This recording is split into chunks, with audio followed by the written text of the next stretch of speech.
funcionando. Beleza. Vamos lá. Bom, boa tarde aí todo mundo. Boa tarde, pessoal. Plena sexta-feira aí, só quem gosta mesmo desse mercado, é só quem gosta de investir. Só tem guerreiro hoje aqui. Vamos lá. O que é isso que a gente está fazendo aqui, né? Então, toda sexta-feira a gente tem estudado aí a empresa, né? O Felipe tem ajudado aí, passado, né, tudo que ele está estudando. Objetivo aqui, né? A gente não pode se esquecer, assim, mercado de opções. Opções é um derivativo, então a gente investe em ações através das opções, então é muito importante ter essa noção, né? Que para você investir bem com opções, você também tem que saber selecionar ações. Então, o que a gente está fazendo aqui é aprendendo sobre as empresas, né? Para você conseguir selecionar bem. A gente já estudou aí algumas CSN, que tem mercado de opções bem líquido, a gente já estudou Cogna, que também é super líquida, né?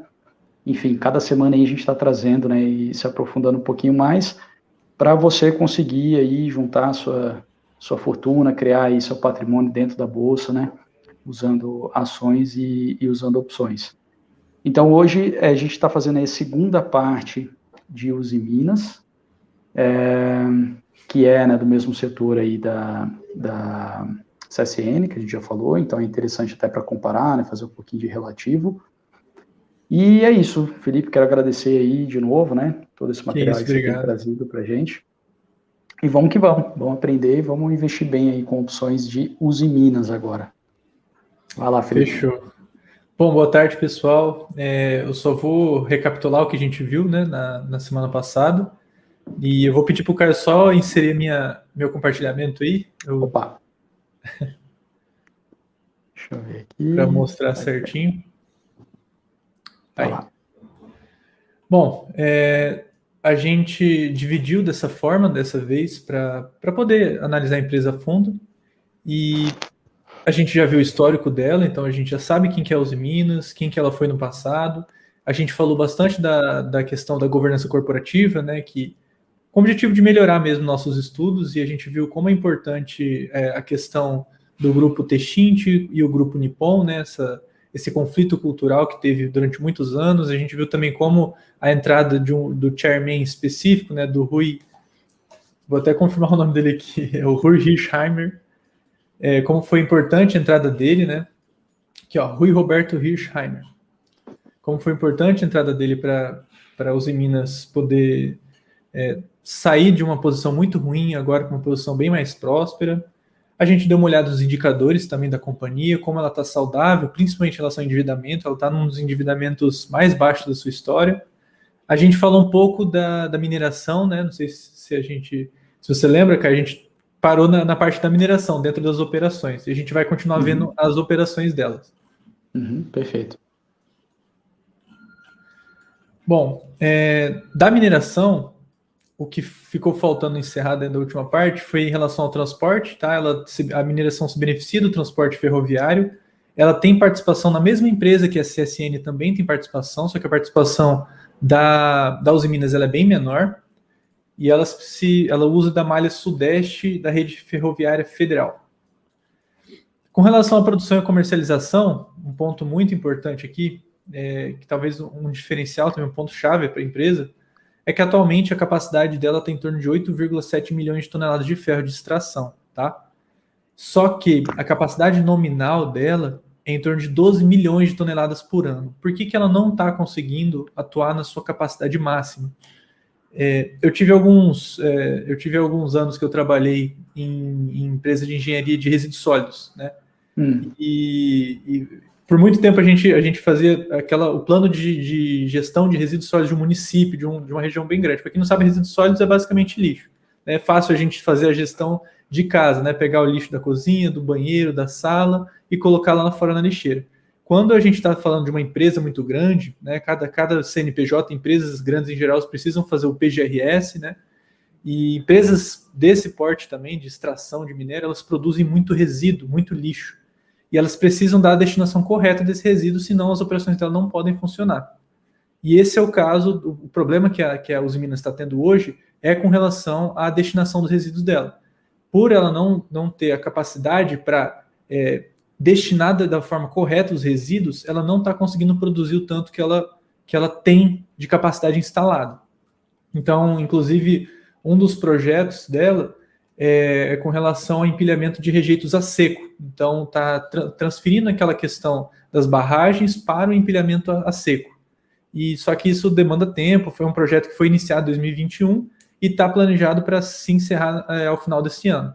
Então, assim, Essa parte de resíduo, a barreira que rompeu lá a Samarco era isso, né? Da Vale lá, né? Da Vale, sim, exatamente. Então, normalmente essas barreiras são relacionadas aos próprios resíduos, né? Esse tipo de empresa gera muito resíduo, muito resíduo. Eu não sei, assim, né? Talvez o pessoal lembre, né? Aquelas cenas horríveis, né? De toda aquela sujeira, né? Mariana, Brumadinho, né? Isso, exato. Exatamente. E aí, só para destacar também o principal produto, né? Extraído da mineração é o Sinterfeed, né, que é um minério mais fino, não é o mais fino de todos, mas é um minério fino. A gente falou um pouquinho dessa diferenciação quando a gente falou de Usiminas, de CSN. E ele é um minério que ele é aglomerado para depois ser passado para a siderúrgica poder trabalhar ele. E todos eles, o produto final é o ferro-gusa. O ferro-gusa é o que a gente conhece hoje como tudo que tem ferro, é o ferro-gusa, a trabalhabilidade dele do minério de ferro com a inserção do carvão, vira um ferro mais trabalhável. Tá. Bom, essa é a parte da mineração da Usiminas, e agora a gente vai para a parte da siderurgia. E atenção nesse ponto, porque como a gente até falou na live de ontem, né, a siderurgia é o carro-chefe da Usiminas, diferentemente da CSN, aqui é o foco deles, é o centro, então é muito importante a gente entender bem a parte da siderurgia para poder entender os Usiminas como um todo. Dos segmentos de negócio dela, onde ela gera mais volume, está na que eles chamam de grande rede. Aqui é bem interessante a gente dividir, que um dos pontos fortes da Usiminas é que, pontos fortes não, um dos pontos diferenciais é que ela atua muito no setor automotivo. Bastante mesmo, então assim, cerca de 31%. Já na construção civil, ela tem forte atuação, né? Aqui a gente vê 13%, só que o que a gente tem de como construção civil é o que ela chama de grande rede e construção civil. Essa grande rede nada mais é que aquele centro de distribuição de aço, que a gente sabe que pequenos construtores ou pequenas empresas de construção civil vão se beneficiar, vão comprar daquele aço para a questão da construção. Então, em geral, o setor automotivo e o setor de construção civil, eles têm quase o mesmo peso para a siderurgia, da CSN, perdão, da Usiminas. E linha branca que a gente vê aqui é aquela parte toda de eletrodomésticos, e a parte industrial é a parte das indústrias mesmo, até outras, na parte de transformação do aço, ela faz para outras siderurgias também, então tem essa linha. Mas o mais importante, que eu acho que é importante a gente destacar aqui, é a questão do automotivo, que é um diferencial com relação aos outros. E é um diferencial do setor também, né? Porque esse setor, normalmente, ele é muito ligado à construção civil, né? Exatamente. Então, isso vai deixar a Usiminas, de certa forma, isolada aí dos outros players, né? Que ela tem um componente específico dela, esse vínculo com o automotivo. Exatamente. E a gente viu também como a relação dela, né? Antes de entrar nas operações, semana passada a gente tinha visto, no geral, como ela exporta muito para a Argentina, né? E inclusive na parte automotiva. Então é bem interessante isso. Bom, com relação às vendas, o foco dela realmente é o mercado interno, enquanto em geral, lá na CSN a gente via que o foco geral era China, o foco da siderurgia era Brasil, aqui a siderurgia também é Brasil. Então é foco 90% interno. Bom, os produtos e comercialização. Aqui eu fiz uma listagem bem grande de todas as tipologias de produto que ela vende. E também, para complementar, isso aqui se vocês quiserem printar, depois eu vejo com o Caio se dá para disponibilizar de alguma forma. Cada produto eu coloquei também o setor que ele é atendido, né, que ele atende. Então, por exemplo, as placas de aço são insumos da própria produção da Usiminas. Já as chapas grossas tem setor de infraestrutura, setor naval, construção civil, máquinas e equipamentos rodoviários, ferroviários, tem diversos. E dentro da construção civil pontos, galpões, são construções de maior porte. Tá. Os laminados a quentes, aí entra bastante automotivo, então são autopeças, aí tem estruturas pesadas, máquinas, implementos rodoviários também, implementos agrícolas. Os laminados a frio, que são as bobinas, também entra forte na questão da indústria automobilística. Os galvanizados, aí da parte de motores, eletrogalvanizados também, que tem adição de zinco, né? O galvanizado é a adição de zinco no aço. Veículos automotores, construção civil, eletrodomésticos, artigos eletrônicos, todos eles seguem uma linha, mas dentro de cada linha tem a sua especificidade. Uhum. Eu podia estar falando de todos aqui, mas acho que vai demorar e não é uma informação tão relevante assim. Mas é bacana para curiosidade mesmo. O legal que eu acho, assim, né, eu sempre bato nessa mesma tecla, ultrapassar a abstração do mercado financeiro. Então, o Usiminas não é o ZIN 5, né? O Usiminas é um complexo gigante, cheio de funcionários, produzindo um monte de produtos que são esses aí que o Felipe acabou de falar. Então, o legal é o seguinte, quando tem um dia de, sei lá, hoje a bolsa tá nervosa, né? Então, aí tá caindo. Gente, calma, né? O aço tá lá, né? A mineração tá lá, né? A gente não precisa ter estresse, né? Quanto mais você ultrapassa essa abstração do mercado, entende o que está sendo feito, mais fácil é investir e suportar, né, momentos aí adversos e tudo mais. Então, eu acho valioso. Claro, a gente não está abrindo uma siderúrgica, né? A gente não precisa entrar aí nos detalhes, mas é importante a gente saber quais são os produtos e tudo mais. Boa tarde aí, Homero e Renato aí. E é bacana a gente começar a enxergar mais valor do que preço, né? É mais importante a gente ver o valor da companhia, o que ela faz, do que saber todo dia a cotação dela, o preço, enfim. Isso é um dos caminhos. Bom, produtos e serviços especiais que eles chamam, eles fazem também fundidos, forjados, não laminados, carboquímicos, que são utilizados em próprias siderúrgicas, em próprias empresas de mineração, e em usinas hidrelétricas. Então, é interessante a gente ver que o braço de atuação, o aço está em muita coisa, né? O braço de atuação é uma gama enorme. Então, é difícil a gente esperar uma falta de demanda. Às vezes, por exemplo, em relação às outras empresas, a gente até pode pensar no mundo sem celulares, desde que outro aparelho substitua, ou a gente consegue pensar no mundo sem... Moda, né? Antigamente, sei lá, as mulheres usavam espartilha, não sei. Roupa, tudo bem, sempre vai ter, mas assim, moda vai mudar. Tecnologia muda rápido, né? O que a gente está usando. Por exemplo, eu acho pessoalmente que celular vai substituir computador muito em breve, né? Mas é o que você está falando agora, o aço é aço, o aço não né? Tem. Commodity. Exatamente. E... Bom, eles fazem também serviços de relaminação de placas, alienados, também é outro serviço especial deles. E agora com relação à infraestrutura, né? Então, eles têm aquelas duas usinas que a gente passou no histórico, como foram importantes, que é a de Patinga e Cubatão, na mesma linha da CSN, que tinha a empresa, a usina de Presidente Vargas, aqui, que se perdurou por muitos anos, né? Tem até hoje a principal. Aqui na Usiminas a mesma coisa. As duas usinas mais antigas, até hoje, são extremamente relevantes, são principais. A gente até comentou uma curiosidade, né, na semana passada, que questão dos autofornos, como que para religar um autoforno demora semanas, às vezes até meses. Então, esse tipo de infraestrutura, ela é feita para funcionar de forma perene. Então, é bem interessante isso. Ela tem também uma terceira usina, que é a da Unigal, que também fica em Ipatinga, focada na produção de aço galvanizado. Novamente, o galvanizado é o aço que se adiciona um percentual de zinco para melhorar a questão da resistência, da durabilidade, também da indústria automobilística, eletrodomésticos, construção civil, aquela mesma base, aquela mesma linha de sempre pensando, acho que é interessante quando a gente falar dessas coisas, sempre a gente tem em mente esses números aqui da Usiminas. Então, quando a gente falar setor automotivo, setor de construção civil, é interessante você ter essa diferenciação do peso de cada um deles para a companhia. Com relação ao transporte, uma coisa bem interessante, ela também se beneficia do ferroviário, tanto na parte de mineração, no braço de mineração, quanto na parte de siderurgia também. Então, a partir da MRS Logística. Ela tem também outra participação na ferrovia, na empresa que chama VLI.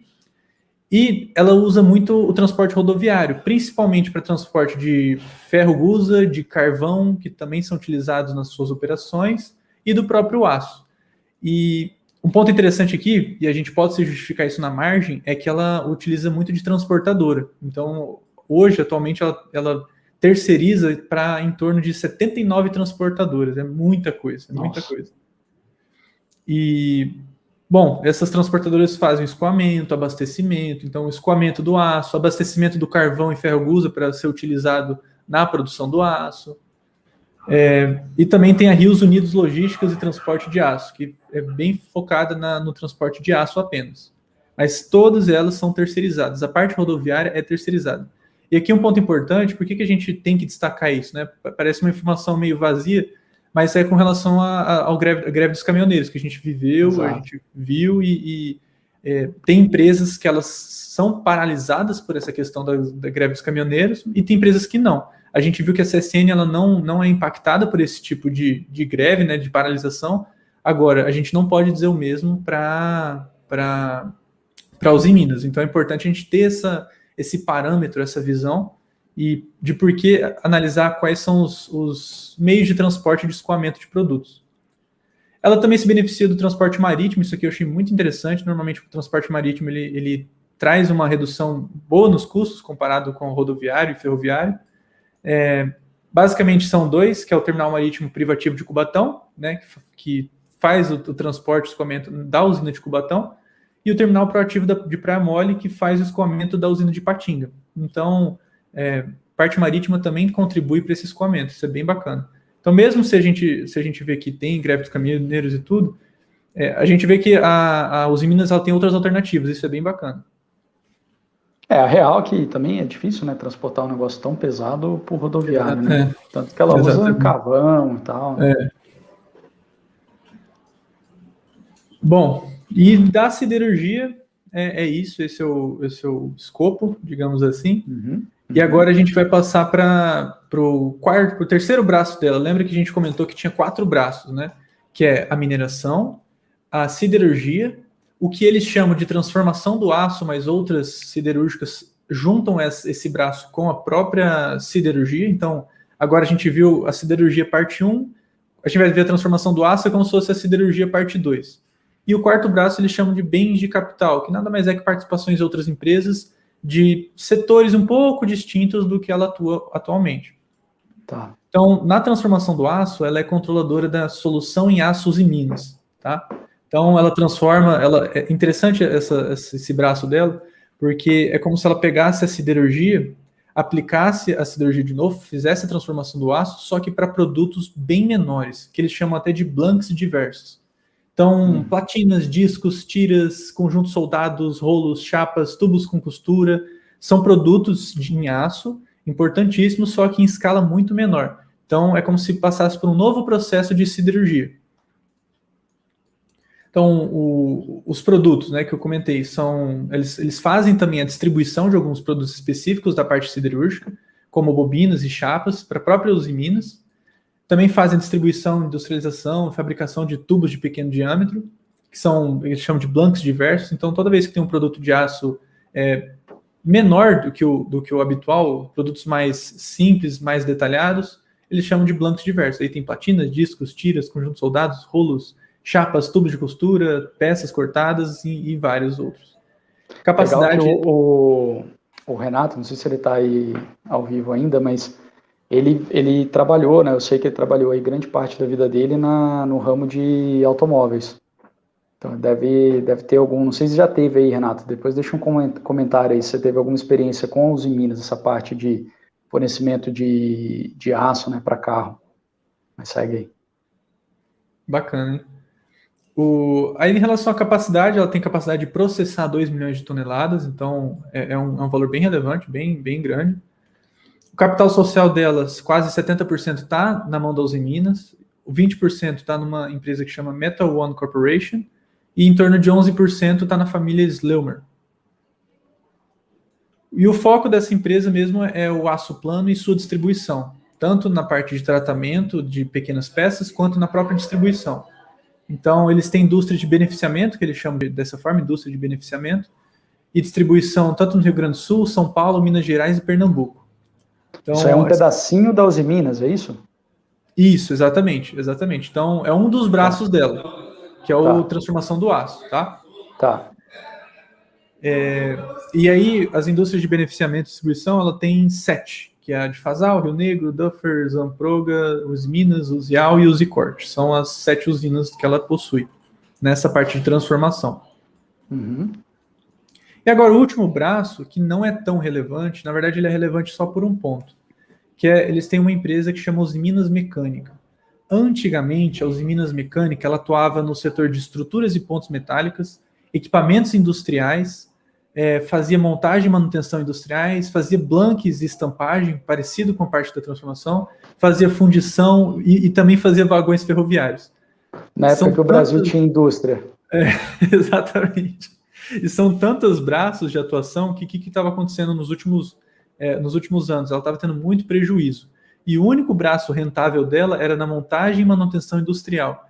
E hoje, isso foi uma reestruturação que ela fez em 2020, e hoje ela só atua na montagem e manutenção industrial. Mas antes ela atuava em todos esses braços, só que ela vinha só dando prejuízo. É um prejuízo pequeno se a gente vê os Minas como um todo, mas se a gente analisar só a Uzi Minas Mecânica, era um prejuízo muito grande mesmo. Então, agora, depois dessa reestruturação, os Minas conseguiu deixar a empresa rentável. Isso é muito bacana mesmo. Isso então, é um negócio bizarro, assim, né? Até um conflito mundial, né? Na verdade, como a indústria acabou, né? A indústria acabou. No Brasil, a gente não fabrica mais nada. É tudo de fora, né? Tudo chinês e tal. Mas isso foi um movimento meio mundial, né? Mas exatamente. Realmente, assim... Então, aparentemente, a Uzi Minas lá atrás era quem ajudava, né? Esse mercado fraco que era no Brasil, mas que existia, né? É ela que tapava esse buraquinho, né? Bom, em relação às operações é isso. Então, a gente conseguiu entender bem o que a empresa, como é que a empresa ganha dinheiro. E a gente vai entrar na ala dos riscos. É muito bacana essa parte, né? Eu sempre falo que é talvez uma das mais importantes, porque é importante a gente analisar os riscos para ver quais riscos a gente está disposto a correr numa possível tomada de decisão de investimento. Então, eu gosto sempre de priorizar o risco, que até o Caio fala, o risco downside, né? Porque se a gente consegue mensurar quanto que a empresa pode cair, a gente consegue entender se esses investimentos servem para a gente ou não. Então, mais importante talvez que o topside, né, é o próprio downside, para a gente ver até onde que ela pode cair. A coisa assim, né, brasileiro ama carro, a gente sabe disso, né, é impressionante como tem gente que o carro custa quase que o valor da casa da pessoa. Então, você quer ser sócio da empresa que fornece o aço que faz esses carros? Acredito que sim, todo mundo vai querer, né? Por isso que a gente tem que sempre olhar o lado negativo, né? Qual é o lado ruim? Quais são os riscos? Aí você vai conseguir decidir melhor se você ainda assim quer ser sócio, né? Perfeito. Bom, um dos principais riscos da Uzi Minas é a diminuição na demanda brasileira e até demanda internacional pelo aço, né? Então, isso é um risco geral das empresas desse setor. Se houver uma diminuição muito abrupta da demanda e também do preço, ela afeta diretamente a empresa. Aqui está pegando downside, né? Porque a gente teve o lado oposto, né? Assim, a demanda continuou forte, o preço subiu, né? A Uzi Minas chegou a bater aqui, ó, pelo que eu estou vendo, coisa de R$4 durante a pandemia, né? E agora vale R$20 a ação, né? Mas como o Felipe falou, é o risco. Então, isso que aconteceu para o lado bom pode acontecer para o lado ruim, né? E aí cai a demanda pelo aço ou o preço, né, despenca, né? É interessante a gente pensar dessa forma, né? Porque esse tipo de empresa que a gente está estudando é muito diferente de outras empresas. Essas empresas tradicionais parece que não depende muito do marketing dela, da capacidade de venda dela, daquela venda direta. Não, é simplesmente oferta e demanda, é setor econômico. Agora, diferentemente de uma Apple que precisa fazer propaganda para o iPhone dela vender, ou para qualquer outro tipo de empresa mais comum que a gente conhece, empresa de carro, igual você falou, mas é interessante, né, essa análise. O que pode acontecer, né, são barreiras tecnológicas, né? Tecnologia é manipulação da natureza, né? E às vezes há um salto. Então, foi o que a gente viu lá nos Estados Unidos com o shale, né? Que mudou. O que mudou nos Estados Unidos? Pô, uma Petrobras, a gente não estudou, né? Mas para ela começar a extrair o óleo, são muitos anos, né? Demora pra caramba o processo. E aí, de repente, veio uma tecnologia nova de fratura, não entendo muito, não sou engenheiro, mas de fracturing, né, que eles falam e tal, que você extrai o óleo super rápido, o preço está bom do petróleo, você aumenta a produção rápido, o preço está ruim, você para, isso lá os produtores americanos, né, lá no Texas e tal. Pô, isso mudou completamente a dinâmica, tanto do preço de petróleo, né, como da participação econômica do petróleo dentro da economia americana. Então, esse tipo de coisa pode acontecer, né? Se algo é uma tecnologia nova dentro da mineração, muda completamente a empresa. Agora, é muito difícil, né? Esse tipo de coisa. Não é igual, como você falou, uma Apple aí que faz um device ali que tem um touch melhor, que, enfim, né? É muito mais fácil criar tecnologia em outras áreas do que nessa manipulação de commodity bruta, né? Exatamente. E essa tecnologia parece que ainda se resume muito à oferta e demanda, né, desse tipo de empresa. Uhum.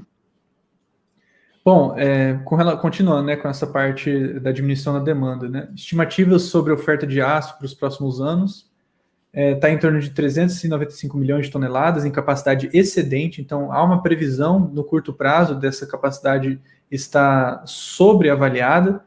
Isso são dados do Aço Brasil, da World Steel Association e da OECD. Também então, tem aquela questão... Eles acham que a Uzi Minas pode estar falando que tem mais minério do que de fato tem. Não, na verdade, isso aqui é com relação ao aço. Eles acreditam eles acreditam que a demanda, né, por aço ela está abaixo, então a oferta tem uma gordura acima, entendeu? A oferta está excedente com relação à demanda, nesse nível de capacidade. A gente vai ver depois lá embaixo no setor, tem um pouco essa visão mais detalhada. Tá. A gente também comentou, né, da questão das medidas protecionistas, né? Então, aqui eu coloquei que proliferação de medidas protecionistas no mundo atrapalha muito a exportação da Uzi Minas. A gente comentou sobre o processo de antidumping que está ocorrendo no mundo, principalmente na Europa, que afeta bastante a Uzi Minas, e a elevação de impostos de importação. Então, elevar impostos de importação dificulta a Uzi Minas de poder exportar para outros países. Então, se a Alemanha, por exemplo, a Alemanha aumenta muito imposto sobre importação, fica difícil ela concorrer com as siderúrgicas da Alemanha. Sim. Forte concorrência e margens apertadas, né? A gente vê que historicamente esse setor tem margens um pouco mais apertadas.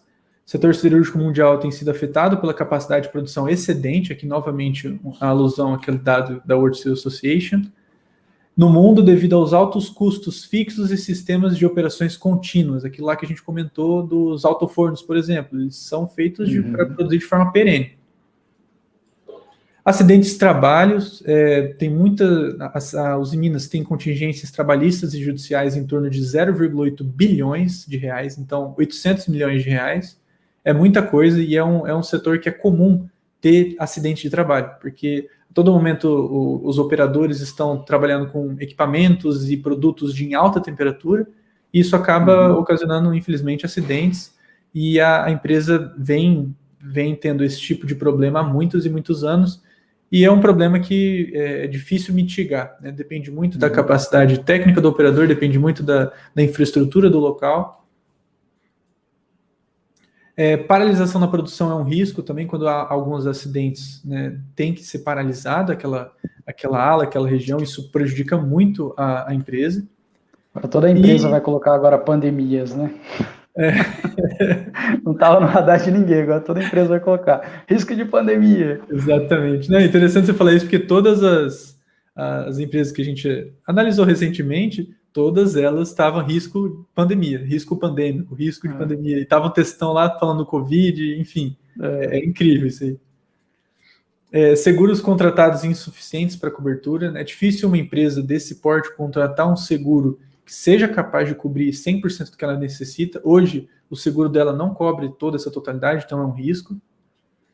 Pandemias, né, igual você falou aqui, sempre vai ter agora, né? Vai ser. Eu vou falar um negócio, no final dessa live aqui, eu vou falar um negócio que me falaram que pode quebrar a Usiminas. Pode quebrar a Usiminas, pode quebrar a CSN. É muito difícil de acontecer. Mas eu achei muito massa, cara. Eu nunca tinha pensado. No final eu vou falar, vou deixar isso aí de tô curioso curiosidade. Agora. Segue aí. Bom, uma coisa que é diferente que a gente viu da outra empresa, né? Aqui na Usiminas, o dólar alto não é benéfico para ela, por conta principalmente do perfil da dívida e do perfil da receita. Então, o perfil da dívida dela hoje, apesar dela estar muito, muito inferior, isso até ameniza demais esse risco, o perfil da dívida dela está 66% em dólar, sendo que o perfil da receita está em torno de 23% em dólar. Caramba. Isso é um descasamento bem grande, mas eu acredito que ele está ocorrendo nesse momento por conta do nível muito baixo de endividamento, né? A gente viu aqui, vou até voltar. Ah, tá. Porque 66% de zero não importa, né? Tipo assim, exatamente, exatamente. Vou ter aqui nos indicadores, ó, de endividamento, né? A dívida bruta. A dívida bruta está em torno de 6,3 bilhões de reais, mas se a gente dá uma olhada na receita dela, já é uma receita muito, quer ver, qual que... Aqui, ó. Aqui, principalmente aqui, ó. Dívida líquida sobre EBIT. Então, comparando a dívida com a receita, com o lucro operacional dela. Tá bem baixo, então 0,35. Então, falando aqui no bom português, em torno de 3 a 4 meses, ela já consegue pagar, só com o lucro dela, ela consegue pagar toda a dívida dela. Então, assim, é uma dívida extremamente baixa e por isso que eu acredito que haja esse descasamento.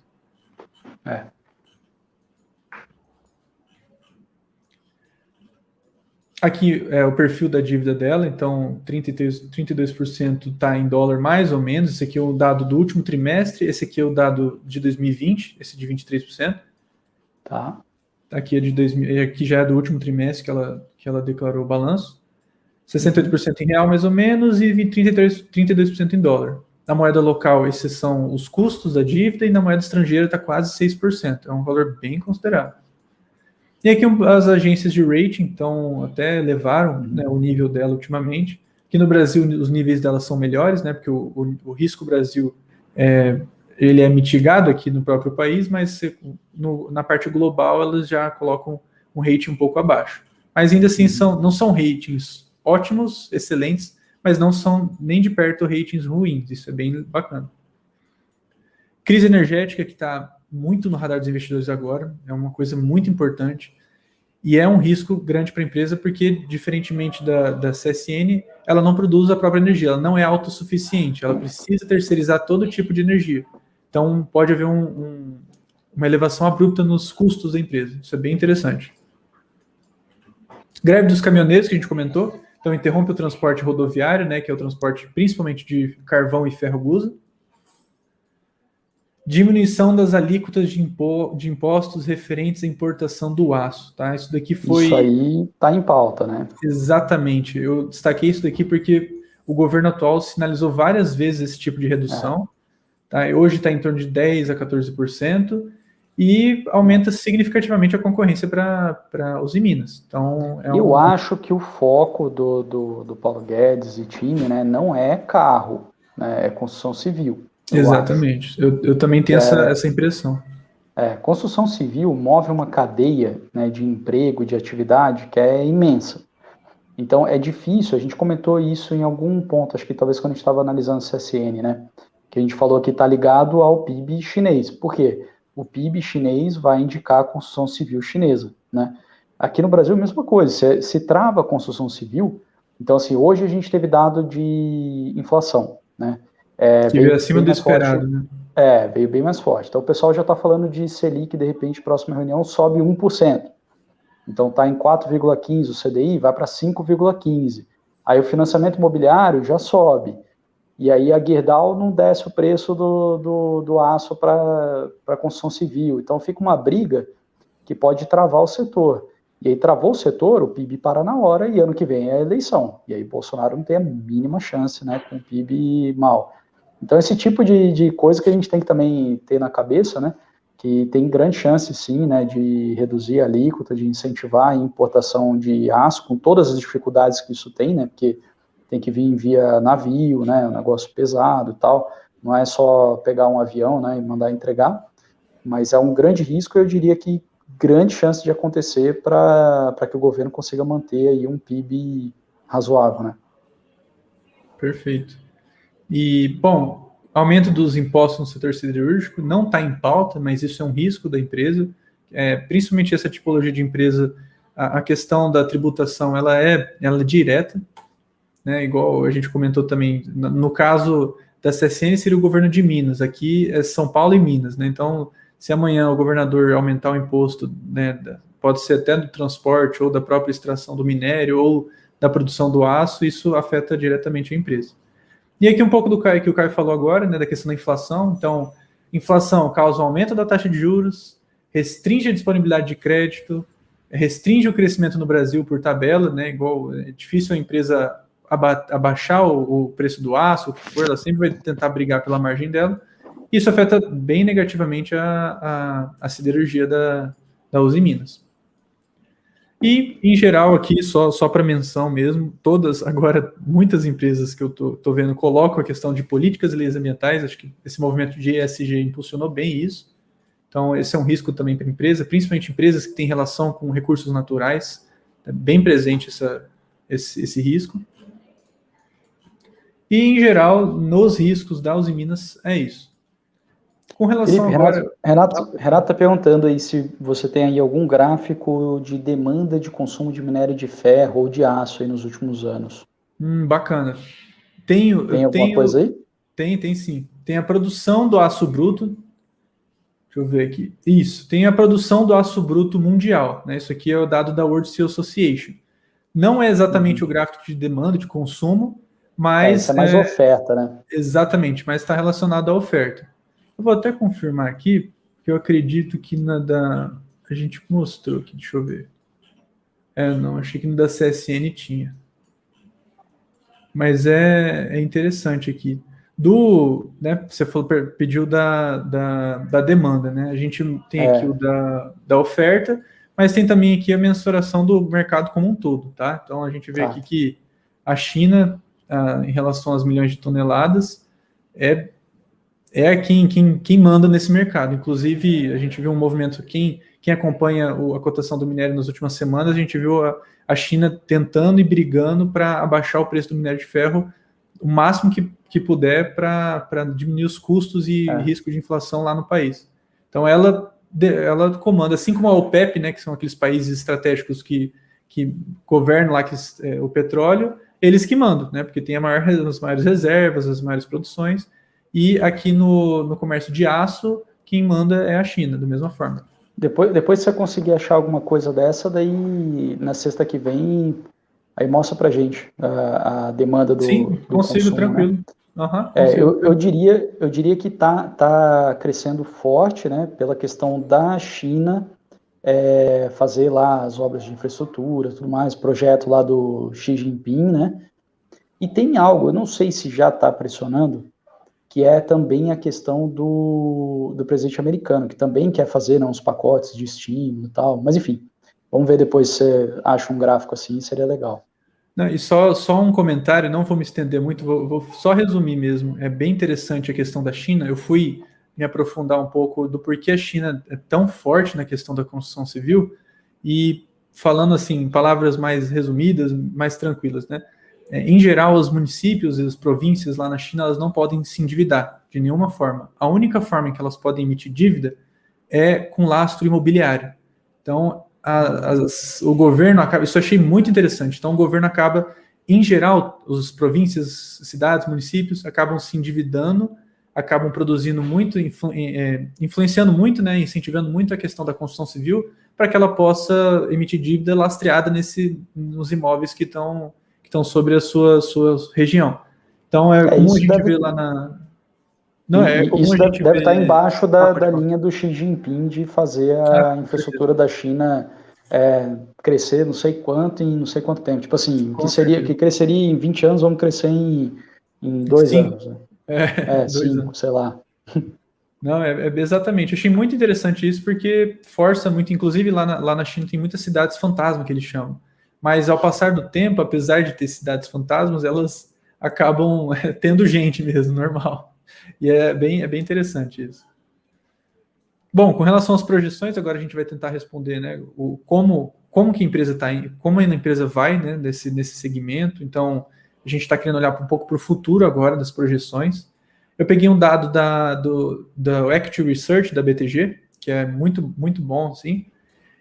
Então, em relação à valuation, né, eles preveem um aumento de ROIC, né, que ROIC é aquele valor investido, então é Return on Investment Capital, que é o próprio retorno do investimento que a empresa faz nela mesma. Então, ela lucra 100 milhões, ela pega 100 milhões e reinveste nela mesma, e com esses 100 milhões reinvestidos, ela consegue aumentar 16 milhões de lucro em retorno. Então, esse é um ROIC de 16%.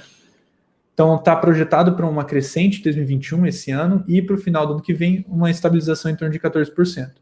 Já na receita, tem uma previsibilidade de aumento, inclusive por conta daquela questão que eu falei, que hoje a capacidade nominal da Uzi Minas ela é maior ela é maior do que a capacidade que eles estão operando hoje, principalmente por conta da destinação dos resíduos sólidos.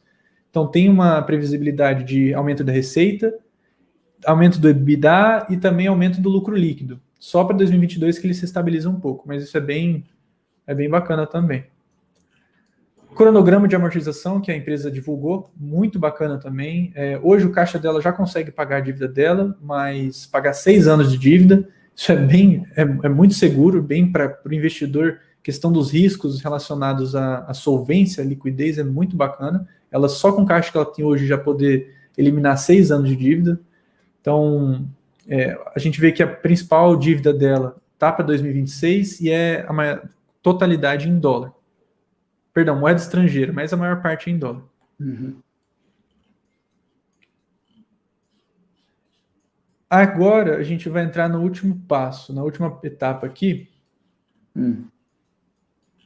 que é como que ela pode crescer. A gente vai tentar responder essa pergunta, analisando como é o setor, que a gente deu uma olhada agora, né, na pergunta do Renato. A gente vai dar uma olhada também no driver de crescimento dela e como que ela está alocando esse capital. Da mesma forma que nas projeções que a gente acompanhava nas outras empresas, agora a gente dividiu para tentar identificar de forma mais simplista e mais detalhada. Então, com relação ao driver de crescimento dela, né, o que ela pode fazer que realmente impulsiona o crescimento dela? Por que ela pode fazer que aumente os lucros e, consequentemente, para os acionistas, aumentar a remuneração deles por meio ou de dividendos ou do próprio ganho de capital. Então, o foco dela e a maioria das empresas desse setor é melhorias de margem, né? A gente comentou aqui da questão dos iPhones, é difícil ela aumentar muito a produção ou aumentar muito as vendas, depende muito da questão da oferta e demanda, mas o foco dela sempre é a melhoria de margens. Então, como que ela pode fazer isso? Investimento no empilhamento a seco, né, que ela está já fazendo isso para melhorar a questão do escoamento dos resíduos dela. Elevação no preço do aço e minério de ferro, isso caso o mercado se adapte a isso, né, aceite isso, não adianta ela aumentar para um valor que ninguém vai comprar. Precisa ter um aumento da demanda chinesa por minério, continuar esse aumento, ela precisa, e isso aumenta a margem dela, a gente vai ver aqui em 2 gráficos, tanto da siderurgia quanto da mineração, e a mineração principalmente. Esse aumento da demanda chinesa aumenta também as margens da própria companhia, porque o custo é fixo, não vai variar tanto o custo da extração do minério. Agora, o quanto que países ou outras empresas, outras siderurgias estão pagando por esse minério, isso varia. Então, o aumento da demanda é benéfico para ela. Investimentos em reforma e modernização da estrutura. Isso aqui é bem importante também, inclusive é uma das coisas que a empresa destaca bastante, da necessidade dela reformar e atualizar um pouco as estruturas dela. Porque são estruturas bem antigas, né? Foram criadas para operar de forma perene, e ela precisa, em algum momento, se adaptar e, às vezes, parar um pouco a operação para poder fazer um tipo de reforma e depois voltar às operações. Ela teve um aproveitamento, digamos assim, razoável na pandemia, porque obrigatoriamente teve que parar. Ela conseguiu atualizar algumas redes, mas tinha caixa, né, para exatamente. Usar. Então, isso é um déficit desse setor que qualquer tipo de reforma estrutural ou adequação ou modernização a maioria delas exige a capacidade, a necessidade de paralisação da produção. E a gente viu que paralisar a produção é uma coisa muito negativa e muito ruim. Então, além dela não ter lucros, a maioria dos custos dela continuam e isso é bem negativo para a empresa. Bom, na siderurgia, né, focando aqui bem no braço de siderurgia, aqui está um gráfico relacionado ao EBITDA dela, que é o lucro operacional antes de taxa, depreciação, impostos e amortizações, e a margem. Então, o cinza é a margem, né, que ela consegue, e a barra em azul é o próprio lucro antes de impostos, amortizações, depreciação. E a gente viu que nos últimos trimestres ela conseguiu aumentar a margem. Conseguiu aumentar significativamente, principalmente por conta da alta da demanda, por conta dos custos dela continuarem fixos, não tem tanto segredo, né? Mas a gente viu que ela teve prejuízo no segundo trimestre de 2020, principalmente por conta da crise que a gente passou. Na mineração, acho que é importante fazer esse comparativo, novamente, assim como na CSN, a margem é muito maior, muito maior. Então, olha como teve um salto significativo e acabou tendo uma fatia representativa no lucro. Então, a receita, apesar de ser menor em termos nominais, né, com comparação à siderurgia, mas as margens são muito altas. Então, aqui dos últimos... margem de 73%? No primeiro trimestre desse ano, exatamente. É uma margem altíssima, né? Caramba! Ainda assim, aqui a gente está vendo de trimestre. Se a gente puxar a média do último ano, ainda assim a gente vê que é uma margem menor do que da CSN, por exemplo.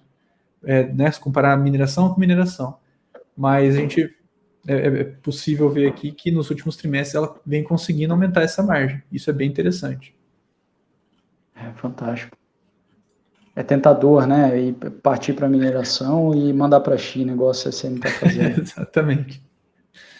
E acho que aqui olha, um ponto muito interessante, principalmente para quem quer ver o futuro da empresa, é a gente ver onde a empresa está investindo, onde que ela quer caminhar. A gente viu que na CSN, é bom a gente comparar, porque agora a gente tem 2 cases no mesmo setor, é muito importante a gente comparar as diferenças entre um e outro. A gente viu que na CSN o foco é total na mineração, então eles mudaram o foco da siderurgia para mineração, a maior parte dos investimentos é tudo para mineração, e aqui na Uzi Minas é diferente. Então aqui o foco deles é na siderurgia. Então a alocação de capital deles hoje, o planejado para 2021, para encerrar o ano, está em torno de 1,5 bilhões de reais, sendo que 80% desses 1,5 bilhões de reais é destinado à siderurgia. E aqui entra siderurgia e transformação do aço, mas que a gente chama de siderurgia. E eu acredito que seja isso, né? O setor, a gente, né, com a pergunta do Renato, a gente passou um pouco aqui, a gente viu como que a China é extremamente relevante, a produção de aço mundial, a China também domina, a Ásia como um todo é muito forte, a União Europeia tem uma participação relevante, e a América do Sul está um percentual muito ínfimo aqui, em torno de 4%. Aqui um gráfico que eu gosto bastante de mostrar, principalmente para quem tem ainda dificuldade de enxergar onde está o aço, né, no nosso cotidiano. Isso aqui é um gráfico da World Steel Association que mostra onde que está o aço no mundo inteiro. Então, 52% está em construção e infraestrutura, 16% em equipamentos mecânicos, muito também relacionado à construção, outros transportes que eles chamam que é metrôs, trens-bala, ferrovia e navios, 5%, a eletrodomésticos só representa apenas 2%, que eles chamam de linha branca, e equipamentos elétricos 3%, automotivo 12%. É bacana a gente ver isso, né, e comparar com a média, né, comparar com os Minas. Os Minas, em torno de 34% está no automotivo, mas a média mundial, 12% está no automotivo. Então é interessante a gente ver isso. Enfim, e aqui é mercado brasileiro, então de aços planos, né, que o principal produto de siderurgia no Brasil é aço plano. Em milhões de toneladas, a gente vê que o cinza aqui são as importações, tá? Vem caindo, acredito que por isso, né, da necessidade ou da intenção do governo de querer abaixar esse imposto de importação, então vem caindo a importação. O consumo, né, agora do parte que o Renato pediu, da demanda, a gente consegue ter essa noção brasileira, não tem esse dado mundial. Mas aqui o consumo brasileiro, ele vem decaindo, mas de 2016 para cá vem subindo. Então, se a gente pegar de 2010 para 2019, é uma queda relativamente forte. O que que é o... Tá muito pequeno para mim aqui. O que é o azul claro e o meio verdinho? A barra da esquerda, né, a barrinha da esquerda, ela é a produção. E a barra da direita, ela é o consumo. Isso brasileiro, tá? Tá. Então é a resposta do Renato, porque o Renato ele não pediu global necessariamente. Não sei se ele então... Ele só falou de consumo, então tá aí. Então tá aqui, ó. Então o consumo caiu ali no meio, mas depois subiu um pouquinho e ficou estável. Tipo isso, exatamente, assim. exatamente. Então a gente vê que, né, em 2016 para cá vem melhorando, mas houve uma estabilização muito grande entre 2018 e 2019. E isso é o consumo de aço plano. É só da Usiminas? É só de aço plano. Não é da Usiminas. É só de aço plano. Não, Instituto Aço Brasil. Tá bom. Do Brasil todo, né? Exatamente. Tá. Legal. Bom, e eu acho que é isso. Show de bola. Acho que se a gente resumir alguns pontos aqui, eu acho que o mais importante é analisar a questão da governança corporativa, né, do grupo Nippon e Techint, ver essa questão da inflação que está em pauta, analisar a demanda do aço, que é importante, da Usiminas, e analisar tanto o risco Argentina quanto o risco Brasil, né? Principalmente o risco Brasil, que é onde ela está focando bastante. Legal. O que eu comentei, né, que olha que massa, cara, que eu escutei. Existe uma possibilidade, assim, parece que tem alguém aí no mundo, sério, com ideia de fazer mineração em outro planeta. Nossa. Que a dificuldade e que parece que o processo de mineração com a gravidade zero é muito mais simples, muito mais barato. Olha que massa, cara. Nossa. Eu não entendo nada, tá? Só escutei isso daí, mas assim, né, ver aí todo mundo indo para o espaço, né? O Bezos, como é que é lá? Esqueci o nome do... Esqueci o nome do primeiro, né, que foi. Tem a Galactic e tem o do carro autônomo lá, esqueci o nome dele lá, fugiu o nome dele. Enfim, Waymo. Tá todo mundo... Hã? Acho que é o Waymo o nome da empresa, você fala o nome do cara? Não, o do SpaceX. Ah, tá. Você tem a SpaceX, é uma empresa, né? Aí você tem a Blue Origin, que é a do Jeff Bezos, né? E tem a Galactic, que é lá do britânico. Esses três estão fazendo turismo espacial, né? Já estão fazendo, né? Já fizeram aí os primeiros voos. E parece, assim, escutei que uma das ideias é futuramente poder fazer um deslocamento aí, de você trazer um minério lá do outro país, do outro planeta, cara. Pensou aqui. Muito louco, né? Elon Musk, obrigado, isso mesmo. Muito louco, assim, porque daí também, né, como é que vai ser política de dejetos líquidos sei lá, em Marte. Marte, exato. É verdade. Enfim. Não, mas eu achei bem legal, Felipe. Assim, sobre os Minas, né, o que eu acho legal, para mim, assim, coisas mais impactantes desse estudo nosso, né, o que eu levo mais de imediato? Primeiro, a relação China com a performance da empresa. Então, CSN é China. Os Minas não necessariamente é China, um pouco vai ser, mas não totalmente. E aí, por exemplo, né, uma das coisas que me incomoda é a questão lá no Mar da China, né, Austrália, Estados Unidos e a defesa por Taiwan. Né, não sei quem está acompanhando, mas a China defende Taiwan, né, com unhas e dentes, e Taiwan fala que não é da China, e Estados Unidos já falou que não vai ser da China, enfim, a Austrália está se mexendo, então tem conflitos ali sérios, né, bem sérios. E isso afeta muito a CSN, e afeta um pouquinho menos a Usiminas, isso me dá um conforto. Outra coisa que eu acho que é muito importante, a questão da Argentina, né, que eu comentei que a Argentina está num cenário horrível, e sendo um cenário horrível, isso pode ser bom para a gente, né, porque tem um risco, então tem que pensar na rentabilidade possível, né.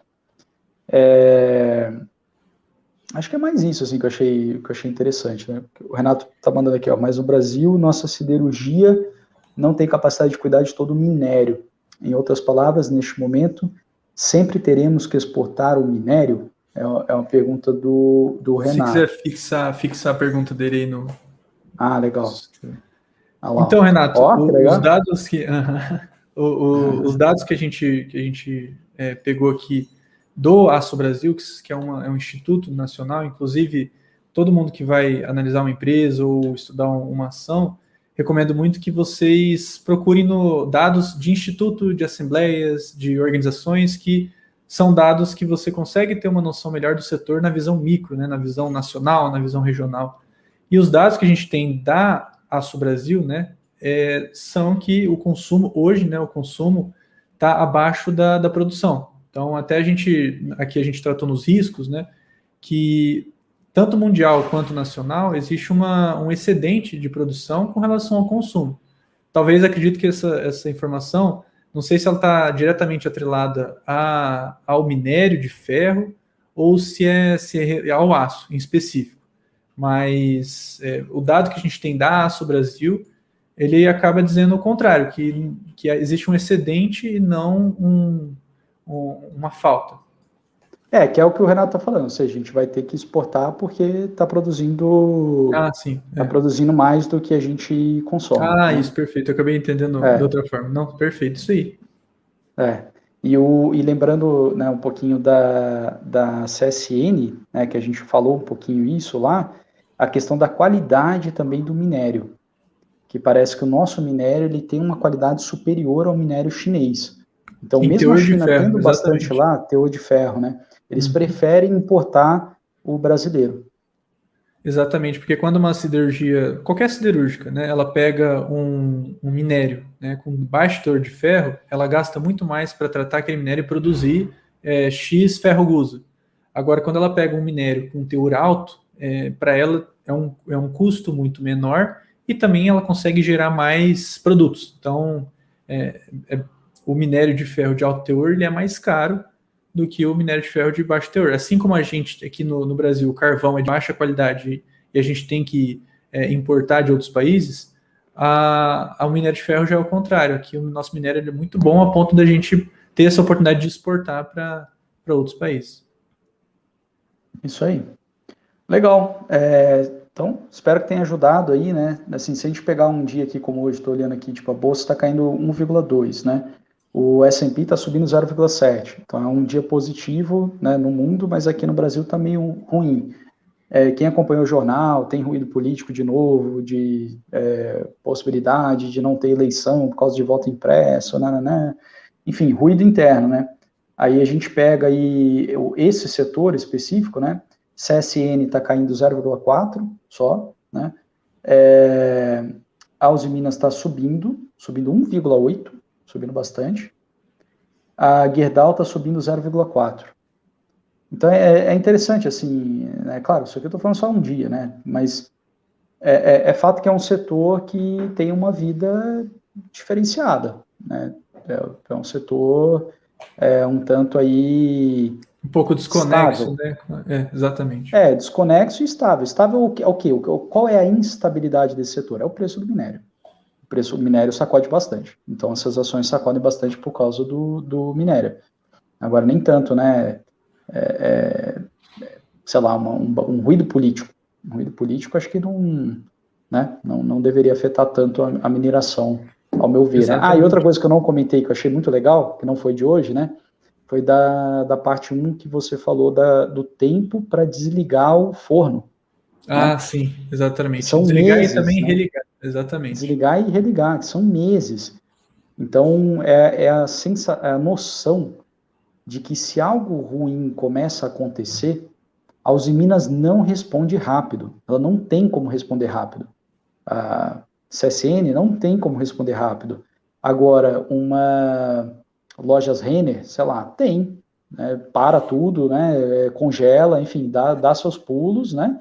E até a CVC bem. A gente viu que conseguiu responder rápido na pandemia, que é uma empresa que foi bem afetada.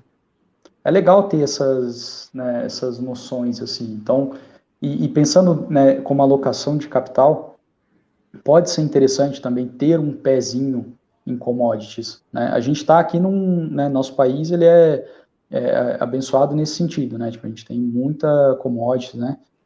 muito minério, né? A gente falou lá na CSN, a quantidade, né, na mina da CSN é absurda.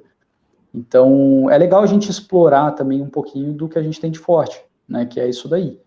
Então, e pensando que é um setor relativamente estável, que a gente comentou, né, que a gente vai estar consumindo aço daqui a 10 anos, né, é interessante.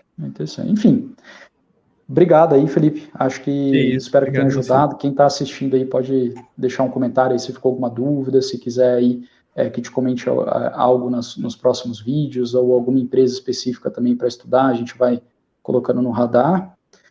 E é isso, vamos investir cada vez mais de forma consciente, né? E entendendo que, agora puxando um pouquinho, né, para o meu lado das opções, né?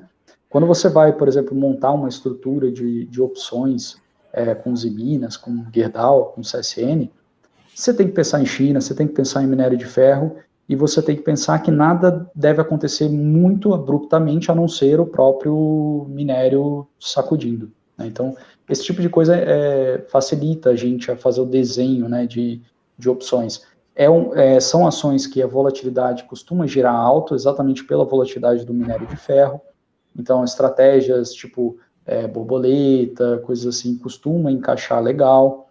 Então, é isso, assim, é entender a empresa, né, conhecer a empresa, não necessariamente para você comprar a ação dos seus filhos, mas às vezes para montar uma estratégia de opções aí de forma mais consciente, né, o que está por trás, porque os Minas, de novo, não é o ZIN 5, os Minas é um complexo gigante, né, igual a gente fez aí, abordou aí trocentos produtos que eles fazem, atividades que eles fazem, tudo mais, é isso que você tem que pensar.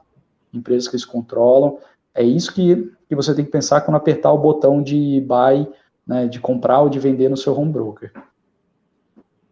Lembrando que não é recomendação de compra nem de venda, que nosso intuito é estudar a empresa a fundo para auxiliar para o investidor poder ter conhecimento das empresas, das ações, e enfim. E só uma observação, cara, a gente está falando muito da questão do minério, mas só para deixar claro para aqueles que não têm familiaridade, a gente fala tanto do minério, tanto na siderurgia, porque, né, a mineração é a extração do minério e a venda, e a siderurgia ela é a compra desse minério para transformação no aço. Então, o minério ele está nos dois, não só na parte da mineração. Tá? Então, o minério de ferro ele atua nessas duas frentes. Então, mesmo quando a gente fala de mineração, ele está atuando forte, mas também quando a gente fala de siderurgia, ele também atua forte. Isso aí. Obrigado, Felipe. Até mais, pessoal. Valeu, cara. Até mais, hein? Tchau, tchau. Obrigado, pessoal. Até mais. Até mais.